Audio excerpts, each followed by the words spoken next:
My parents didn't know I'd moved to another state, but now my father's demanding I visit or he'll stop funding my college. I told him I graduated a year ago and now earn 10 times his income. When I was a kid, my family didn't pay much attention to me. My dad only cared about my brother, so it felt like I didn't exist. When I got into a well-known college, instead of being happy for me, he said, "You're not going there, you'll go to the local college. We can't let your brother feel jealous of you." I went along with it. I smiled and said, "Okay, Dad, I'll go to the local college, but there's one condition. I want to live in the dorms." He didn't know that this was part of my plan. I got a scholarship to a good college and acted like I was staying at the local college's dorms. For 3 years, I have been living my life while they didn't know anything. But when they learn what really happened, well, it will be a bombshell. Now, here's the shocker. My family, after ignoring me for years, now wants me to come back and pretend to be the perfect son for a day. What would you do in a situation like that? It's hard, right? But with family, especially my family, that's just how it is. Well, let me start from the beginning. My name is Ethan, and in case you haven't figured it out by now, my family is not normal. In fact, it's a mess. Honestly, can you really call it a family? I mean, what do you call people who brought you into this world, but then ignored you when they found somebody they liked more? That doesn't seem like family to me. But I digress. Let me lay it all out instead of talking in circles. I always believed I could have had a happy family if only my parents would treat all their children alike. But then again, my parents had been unfair ever since I came into being, ignoring me for so long as far as memory can take me, only because my brother Victor was the healthier sibling. Victor was a baby with rosy cheeks who caught everyone's eye right away. I was the skinny, ordinary-looking one who didn't get noticed. Does that really make it okay for parents to treat their kids differently? No, it doesn't. But my parents, Patrick and Marin, thought it did. From the day Victor was born, he was their pride and joy, the golden child. Within weeks, he was the baby everyone loved and became a many compliments giver to my parents. He wasn't anything special, he was just the better-looking sibling. He became the main character, while I was cast into the forgotten supporting role, faded into the background. You can see how that affected my childhood. My parents hardly noticed me except to give me just enough. Meanwhile, Victor got all the attention. As if that wasn't enough, all the compliments and gifts made him a spoiled brat who only cared about himself. As for me, I was the quiet, introverted kid trying to stay out of the way. Victor, on the other hand, developed into this classic bully, the type that took every opportunity to make someone else feel small. And the worst part? That somebody was me, his own older sibling. Can you imagine it? Getting picked on by your little brother in a home where your parents didn't care at all? That was my life. That was how it was with me. It felt like Victor wanted to make my life unhappy. He threw big tantrums that made my parents cancel my plans, and he also took things I cared about. He always found a way to mess things up for me. And if that wasn't bad enough, throw in a couple of prejudiced parents, and you can guess how grim my childhood was. The thing is, my parents spoiled Victor rotten. He received so many new toys, a lot of attention, and constant praise, while I got, well, let's just say being spoiled was not a problem for me.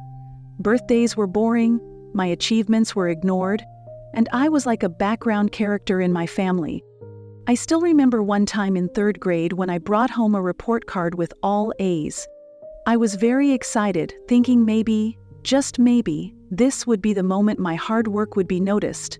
I thought I might finally get a compliment or some recognition, but when I proudly showed it to my mom, she only said, "That's nice," before turning her attention to Victor's latest drawing, a wobbly picture of a dog. She said it was good enough to go on the fridge, while my report card went into the junk drawer with a bunch of other random papers. That really was the moment of explanation.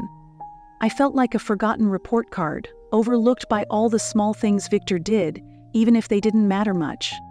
But it was not just about the small things. But it didn't stop there. Victor got to choose absolutely everything, from where we would go on family trips and what we would eat for dinner, to what we watched on TV. Any time that I picked something, a quick no was shot, and Victor made sure that was mentioned with every opportunity he had. He acted as if he were the head of the household, whereas I was treated like help. You can see why I wanted to get out from that bad situation.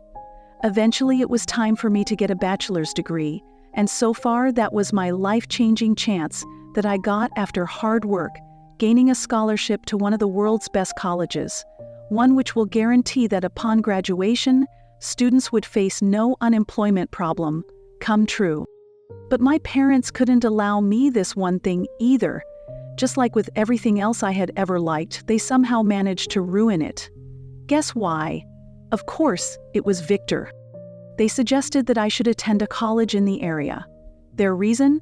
Victor wasn't a great student, so he might have felt bad about himself if I had gone to a fancy school. But he could not. They said I should stay close to home because it was the best thing for the family. Come on, what was wrong with Victor working hard and earning his own opportunities, just like I did? But my parents didn't understand. All they cared about was keeping Victor happy, no matter how much it damaged my dreams. So they flat out told me that I couldn't attend the college I had worked so hard to get into. In retrospect, the entire thing was just weird. Internally, I started to feel like they were doing this to prevent me from being better than Victor. It almost felt like they acknowledged my talent but didn't want to assist me because helping me would somehow detract from Victor's golden child status. Why would they try so hard to make me stay at the local college, while Victor, who didn't even want to do as well, got so much support? It felt like I wasn't meant to do well past a certain point. It didn't fit their story. But did I let that nonsense hold me back? No way. I had already gone through enough of their unfair treatment and biased behavior.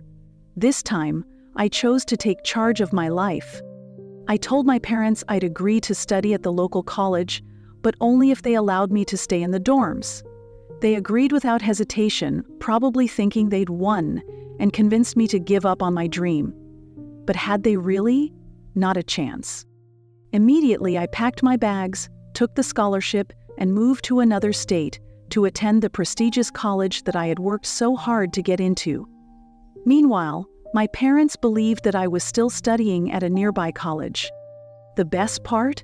The program I joined was tailor-made for me. It had the exact finance course I wanted and would take only 2 years to finish, unlike the 4 years at the local college. This meant I could finish school even earlier than my parents expected. Honestly, it was the best choice I ever made. Not only did I leave the bad situation my parents had created, but going to this college gave me chances for a future I could only dream of before. I say this because right after I graduated, I got a job that paid in 6 figures. It has been a year now and it is getting better for me. I am even close to a promotion. I did it my way. The scholarship paid for 70% of my school fees. I used the money from my dad, meant for local college, to pay for the rest of my costs. Now I live a life I only dreamed of before. He still sends me money to this day, thinking that I'm going to college locally, and I never told him the truth. It's not completely right, I know, but that's my way of just evening things out for those years of neglect and unfairness. For the last 3 years, I've kept my contact with my family to a minimum. There have been a few check-in calls and an occasional holiday visit to keep up appearances, but beyond that, we've stayed out of each other's lives. Honestly, they don't seem to care much, anyway. Why would they care? They still have their golden child, Victor, to focus on. Without me around, they don't have to think about the kid they ignored. To them, it's probably a good deal for everyone. I had become so accustomed to this circumstance. Yes, sometimes it still hurt, not to understand that my parents cared enough to realize even that I had moved to another state.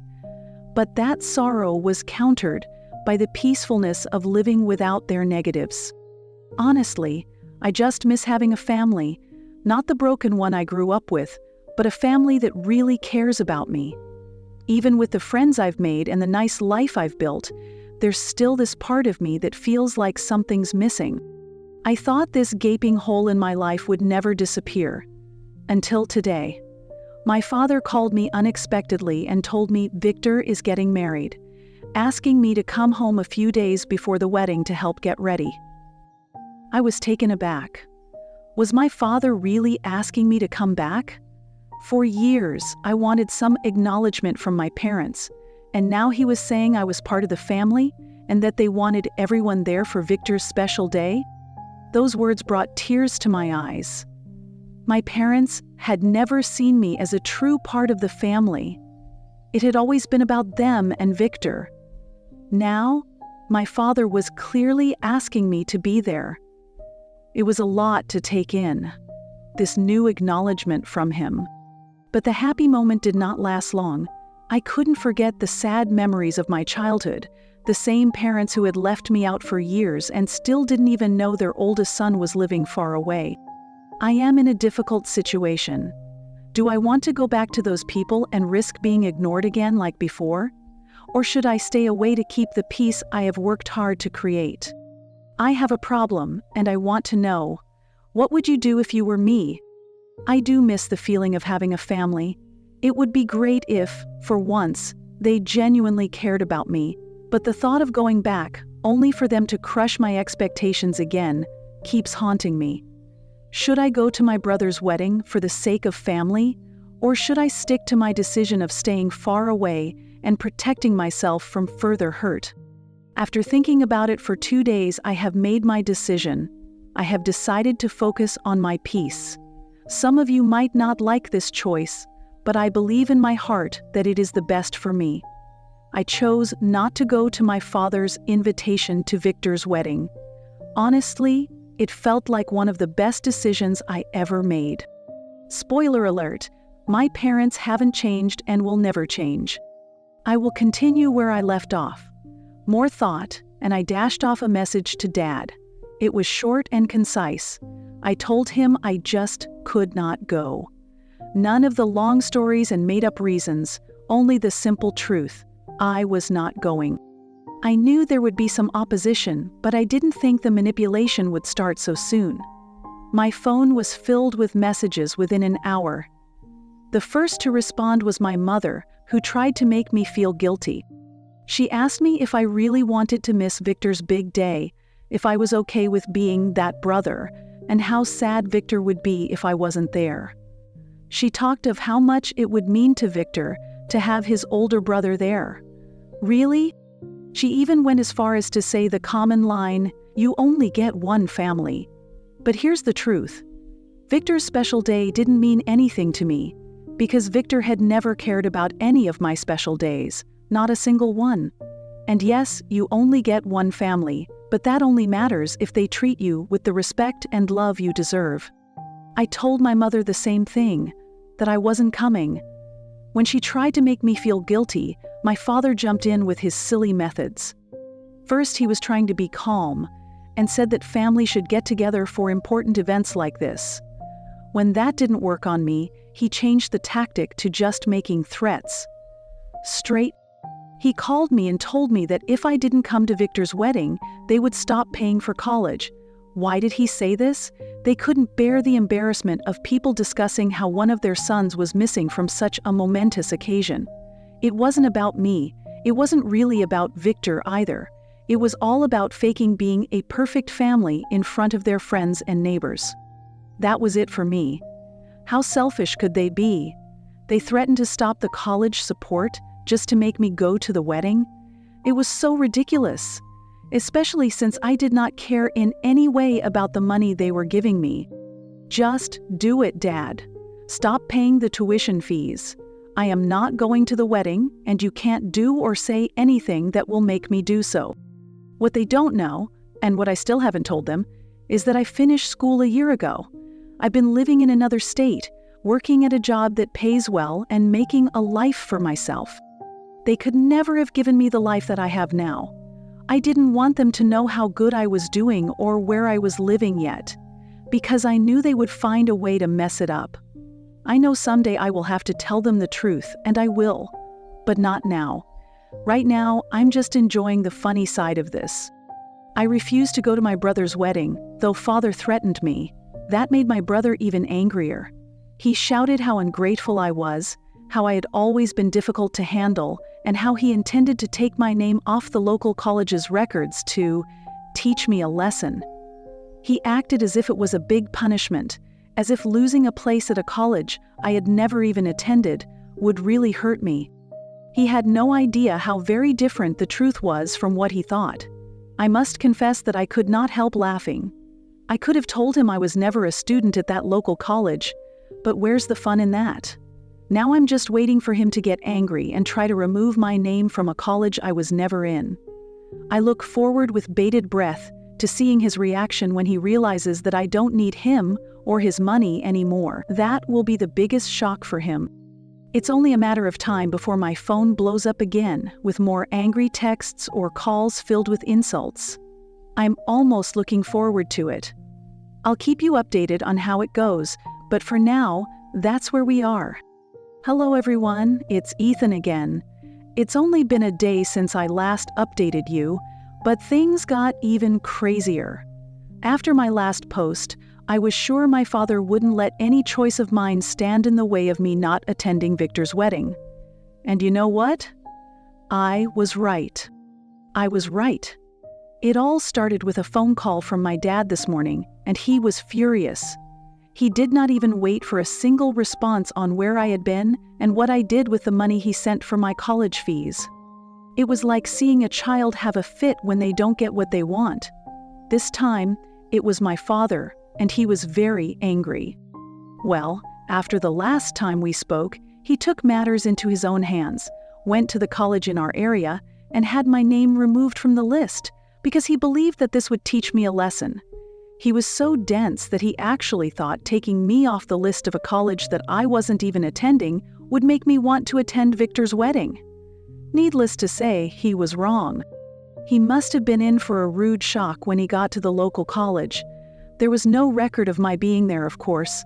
All I can think about is how embarrassing that must have been for him, just standing there, trying to cancel my non-existent spot, while the college had no idea whom he was talking about. It must have felt like a hard hit to him. He was angry when he called me. I could hear it. He wanted to know where I had been for 3 months and what I did with all the money he sent me for college fees. Honestly, the whole thing was so absurd that I couldn't help but laugh. After a few more angry words from him and me delaying just a little bit longer, things felt like they were shifting in some unexpected way. I felt it was time to come clean with him. I told him that I had graduated a year ago on a scholarship and that the money he sent for my college fees really helped. Then came the bigger news. I now had a 6-figure salary and was earning more than he was. He sounded really frustrated when he asked if I was serious, though he knew it wasn't a joke. It must have been hard for him to accept that I wasn't the struggling student he thought I was, but rather an independent man with a good life. I could feel the tension growing as soon as he understood what I had just said. He started accusing me of a betrayal because I hadn't told him everything. He went on and on about all he had done for me, but I had to think, what was he talking about? Was he talking of the years in which he and my mother ignored me and talked about their favorite child? It didn't make sense. Then, in what I can only describe as the most foolish thing ever, he told me the only way he was going to forgive me was if I went to Victor's wedding and made sure that there wasn't any scandal or gossip about the family. I couldn't believe what I was hearing. This man, even now, only cared about the perception of things. I didn't understand why he suddenly cared so much about the image his family presented when he never had before. I told him I didn't need his forgiveness, and I really didn't want to join their pretend family. My father, still very angry, tried hard to make me go to the wedding, but I stayed firm and told him there was no way I would do that. I was not going to attend the man's wedding who hurt me so much when I was a child. I had enough. I told my father that I was fed up with all the drama and was officially ending our relationship. He was shocked, though this time I wasn't going to keep quiet like I did when I was growing up. I had bottled up my feelings for so long, but not anymore. I told him I didn't want to hear from any of them again. I said they could enjoy Victor's wedding without me while I moved on with my life. My father tried his usual emotional tricks, but I didn't give in. He talked of how I was his son and how necessary it was for me to attend the wedding, but I wasn't convinced. I told him that he had only one son, the one he and the family really cared about, and that was fine with me. I was leaving them behind, and I wasn't going to be part of their family anymore. I ended the call and blocked his number before he could even respond. And that was it. I was now officially cut off from my family's negative influence. It felt good, yet sad, because I never thought it would come to this, but then again, relieved. I knew I had to do it for my own peace of mind. Maybe, someday, I'd be able to build my own family, one that actually cared for me. It has been over a month since I've cut contact, and I thought that would be the end. But they couldn't let go so easily. A few days ago I got a call from an unknown number. When I picked up the phone, it was my mother crying a lot. I had blocked all their calls, so I was quite surprised when I received one all of a sudden. Initially, I thought maybe something important might have happened, so I didn't hang up right away, but it wasn't anything like that at all. My mother started talking about how much she missed me and how she just wanted her son back. She said she didn't care about the past, what my dad or I had done. None of that mattered.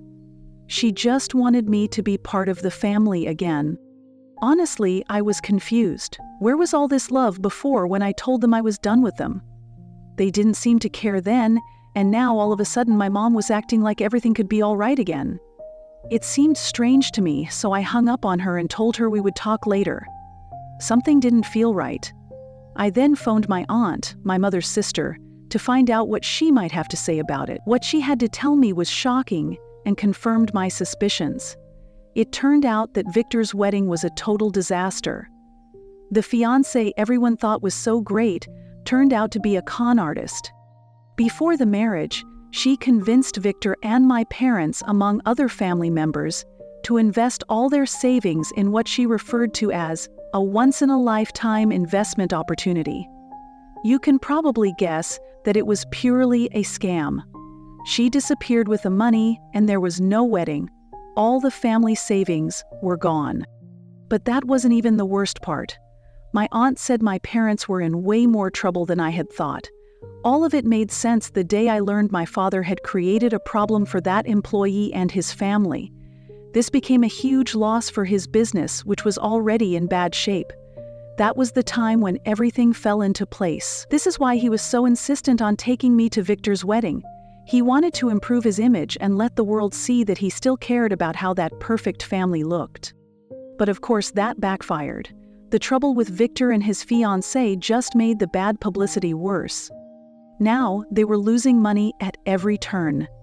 To make things worse, they had used their house as collateral for a loan in a final attempt to save the business, but that also backfired. Now they were about to lose their home and had to move into a worn-out trailer or a small apartment, whatever they could afford. That hit me like a ton of bricks. I finally understood why my mother was calling. She was not calling me because she missed me or wanted me back in their lives. She called because they really needed me. They knew I had done well for myself, and now they saw me as their backup plan. It was a shock to me. They had run out of choices, and I was their final hope. But I wasn't going to play that game. I wasn't going to get pulled back into their problems, especially now that I understood everything. They had never really cared about me. They were too busy paying attention to Victor and what he needed. But now, the funny part was that they were arguing with him. They were blaming him for the wedding mess and all the money they lost because of it. It's just ironic that, well, the golden child they staked their lives on turned out to be the one who messed everything up. And honestly, it was quite satisfying to see them finally realize where things went wrong. But by that point, I really did not care anymore. I was tired of the drama. After my mother's phone call, I blocked her again. I was not going to let her control my emotions. But did that stop my parents from contacting me? No, it did not. They were pretty desperate and held on to whatever they could in an attempt to regain a place in my life. It wasn't long before they came to my door. I don't know how they found my address, but I guess they bothered some of my old friends for it. But really, it doesn't matter how. All that matters is that they came and started talking about family values and how I, the elder son, was their responsibility. They acted like I owed them. I slammed the door shut in front of them. They asked for my help, saying they had no money and had spent all their savings on a flight just to see me. That was too bad for them, but I wasn't going to help. That was not the end. Days later, Victor appeared at my door, crying and asking for help because he missed having his big brother around. I did not even know which big brother he meant, because all I could remember was being picked on by him. I told him that, but he just kept asking and said Mom and Dad would stop helping him because they were mad at him for stirring up all the trouble. It didn't matter. Victor ended up the same way as my parents. I shut the door on him and told him that if any of them came back, I would call the police. Since then, I haven't heard from any of them, and really, I don't care. I'm finished with this bad family. I won't lie, a little part of me feels sad about how things ended with my family. The empty space they left in my life will always be there. But I'm not going to let what they did make me feel bad just because of family.